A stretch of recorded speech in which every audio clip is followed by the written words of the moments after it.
یہ جو کہ عربی زبان ان کی تھی، تو اللہ تعالیٰ نے انہی کی، سبحان اللہ، انہی کے استعمال کے مطابق جب قرآن کو اتارا تو وہ ہل کے رہ گئے۔ ہدا ویسے تو کہ سیدھا راستہ، لیکن ہدا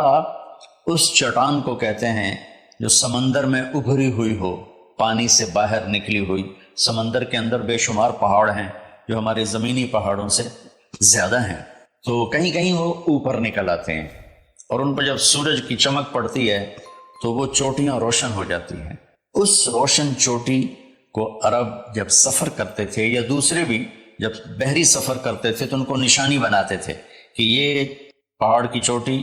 فلاں جگہ کا پتہ بتاتی ہے، یا سمجھیے جدہ کا پتہ بتاتی ہے، یہ ینبوع کا پتہ بتاتی ہے، یہ خلیج اقوا کا پتہ بتاتی ہے۔ ایک مثال دے رہا ہوں۔ تو ہدا اس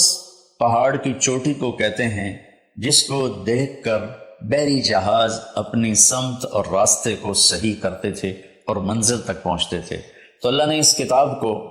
ہدا فرمایا ہے کہ انسانی سمندر میں، انسانی زندگی کی کشتی کے لیے، میں پھر دہراتا ہوں، انسانیت کے سمندر میں انسانی زندگی کی کشتی کے لیے یہ جو قرآن ہے، یہ وہ چوٹی ہے پہاڑ کی جس سے تم راستہ پاتے ہو اور جس سے تم اپنی منزل تک پہنچتے ہو۔ ایک مقصد تو اس کا یہ ہے کہ مجھے کیا کرنا ہے قرآن بتائے گا، کیا نہیں کرنا قرآن بتائے گا۔ جو کہا گیا وہ کر لو، جس سے روکا ہے وہ چھوڑ دو۔ دوسرا، قرآن کا مقصود کیا ہے؟ ھذا بلاغ للناس، یہ پیغام ہے لوگوں کو پہنچانے کے لیے، جس کو امت آج بھلا چکی ہے۔ مدت ہوئی صیاد نے چھوڑا بھی تو کیا، تاب پرواز نہیں راہ چمن یاد نہیں۔ مدت ہوئی، پرندہ پنجرے میں بند تھا، جب شکاری نے اس کو کھولا پنجرے کا دروازہ اور کہا کہ جاؤ آزاد ہو، تو وہ کہتا ہے تاب پرواز نہیں، میں اڑ نہیں سکتا، تم بہت چھوٹی عمر میں مجھے پکڑ کے لائے تھے میرے گھونسلے سے، راہ چمن یاد نہیں، اور مجھے یہ راستہ بھی معلوم نہیں کہ میرا گھونسلہ کس چمن میں تھا،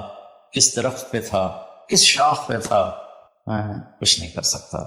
اس وقت امت خواہشات کے پنجرے میں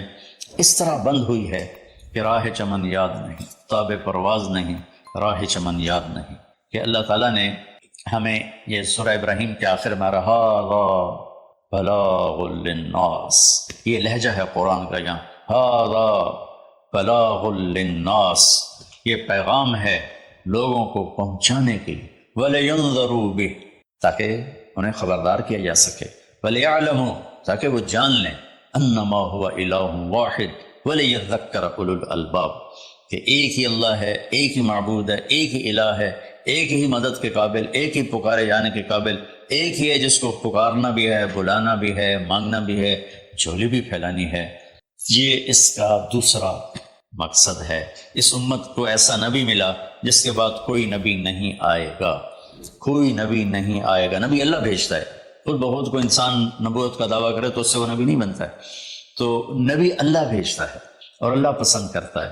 تو ہمارے نبی آخری ہیں، لہٰذا اس کتاب کا پیغام دنیا کو پہنچانا ہم سب کے ذمہ ہے کہ ہم انہیں بتائیں کہ بھائیو آگے ایک زندگی آ رہی ہے۔ دو باتیں ہو گئی۔ تیسری بات یہ ہے کہ اس وقت ایک ماحول بنا ہوا ہے کہ دین پہ چلنا بڑا مشکل ہے، دین پہ چلنا بڑا مشکل ہے۔ تو اللہ تعالیٰ نے بسم اللہ الرحمن الرحیم، یہاں سے اللہ نے تسلی دینی شروع کی کہ میں شروع کرتا ہوں اس اللہ کے نام سے جو رحمان بھی ہے، رحیم بھی ہے، مہربان ہے، نہایت رحم کرنے والا ہے۔ تو پہلا ہی جملہ بتاتا ہے کہ جو رحمان و رحیم ہو وہ کوئی ڈنڈے سوٹے کا قانون تو نہیں بنائے گا، بہت نرم سا بنائے گا، ہماری فطرت کے مطابق بنائے گا۔ بھوک کی حالت میں روٹی کھانا کون سا مشکل کام ہے، افطاری کے وقت کھانا کون سا مشکل کام ہے، ہر کوئی جھپٹنے پر تیار ہوتا ہے۔ پھر دوبارہ اللہ نے تسلی دی، الحمدللہ، سب تعریفیں اس اللہ کے لیے۔ حمد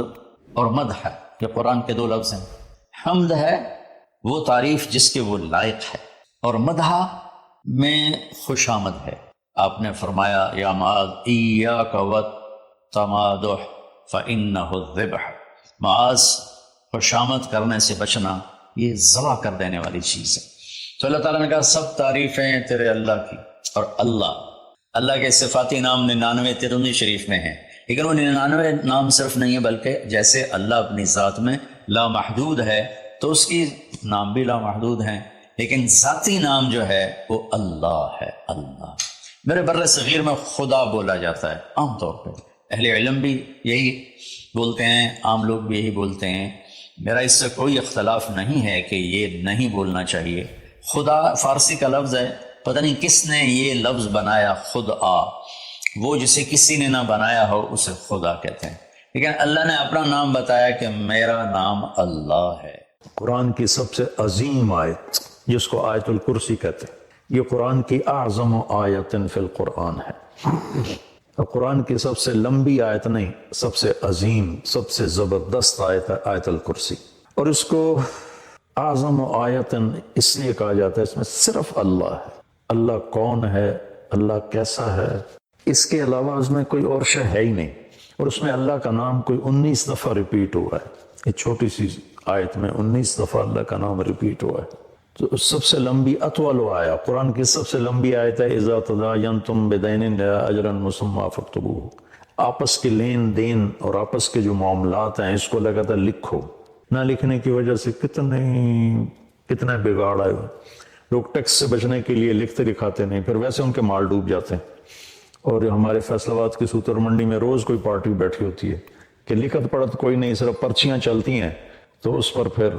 کسی کی نیت خراب ہو جاتی ہے تو لے کے بیٹھ جاتا ہے، کہتا ہے میرے پاس ہے کوئی نہیں، بھاگ جاتے ہیں۔ تو اس کو اللہ نے اتنے اہتمام سے بیان کیا کہ اتنی لمبی کوئی آیت نہیں پورے قرآن کہ معاملات جو لین دین، تجارت، قرضہ، آپس کی جو یہ اکانومی کے معاملات ہیں، ان کو اللہ کہتا ہے لکھو، تاکہ اگر کوئی انکاری ہو تو اس کو پیش کرو، بھئی تیرے اپنے ہاتھ کا لکھا ہوا ہے۔ اخوف آیت فی القرآن، قرآن کی سب سے زیادہ ڈرانے والی آیت وہ ہے فَمَن يَعْمَلْ مِثْقَالَ ذَرَّةٍ خَيْرًا يَرَهُ